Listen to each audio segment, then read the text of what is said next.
जो हक तलफी हुई है वो पसमानदा मुसलमानों के सबसे ज़्यादा नुकसान हुआ। ये रिजर्वेशन अपर कास्ट के मुसलमानों को नहीं मिल रहा था, ये बैकवर्ड मुसलमानों को मिल रहा था। इसलिए हम लोग हमेशा इसको विरोध किए हैं और सरकार से मांग भी करते हैं कि सरकार हमारी बातों को ध्यान में रखते हुए संविधान की धारा 341 जो बाबा साहब ने हमको दिया था और उसको गैर कानूनी ढंग से उसको प्रतिबंधित किया, जैसे सिखों को बहाल किया और बौद्धों को बहाल किया।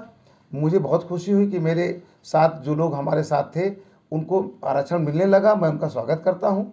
लेकिन मैं अपने लिए भी कहता हूँ कि मेरे भी हालात बदतर हैं और मुझे भी वो रिजर्वेशन मिलना चाहिए जिससे हमारे लोग जो देश की मुख्य धारा से जुड़ सके और जो आज भुखमरी कगार पे हैं ये राहत की सांस ले सकें और रिजर्वेशन का लाभ उठा सकें। केंद्र में भी सरकार बीजेपी के, उत्तर प्रदेश में भी बीजेपी की सरकार है, वो ये करे पसमानदा समाज को जो है आप जैसे लोगों को जो है कंधे बिठा लेंगे, उनको कहीं ना कहीं करेंगे, मगर जो है आरक्षण नहीं दे रहे, सिर्फ कंधे बिठाने की बात कर रहे हैं। कैसे देखते हैं सर? देखिए, अभी तक मुझे भी जब उन्होंने 3 जुलाई 2022 को कलकत्ता के अपने तेलंगाना के हैदराबाद में अपने राष्ट्रीय बैठक में आदरणीय नरेंद्र मोदी जी ने ये बात कही, तो कहीं न कहीं पसमानदा मुसलमानों के अंदर नई ऊर्जा का संचार हुआ और बड़ी उम्मीदें ये बंधी कि अब तक देश के अंदर किसी भी राष्ट्रीय पार्टी हो, चाहे वो क्षेत्रीय पार्टियां रही हों, किसी ने पसमानदा मुसलमानों का नाम तक नहीं लिया। वो नाम इसलिए नहीं लेती हैं कि सारा मुसलमान जब उनको वोट दे देता है और उनका वोट पा लेते तो उसमें अगला पिछड़ा वो करना नहीं चाहते। इससे नुकसान पसमानदा मुसलमानों को होता है।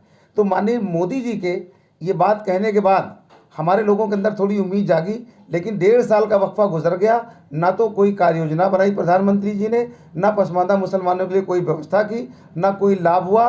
और हम लोगों ने जब उनके तमाम नेताओं से मुलाकात करके अपनी बात रखी तो उन बातों को भी अभी तक उन्होंने माना नहीं। यानी ये जान लेंगे जो है 2024 में जो चुनाव है उसमें छलावा ये जिस तरीके से आदरणीय नरेंद्र मोदी जी चुनाव के मौके पर, भारतीय जनता पार्टी चुनाव के मौके पर हम सब लोगों के जज्बात से खेलने के लिए नई नई घोषणाएं करती है और चुनाव हो जाने के बाद भूल जाती है।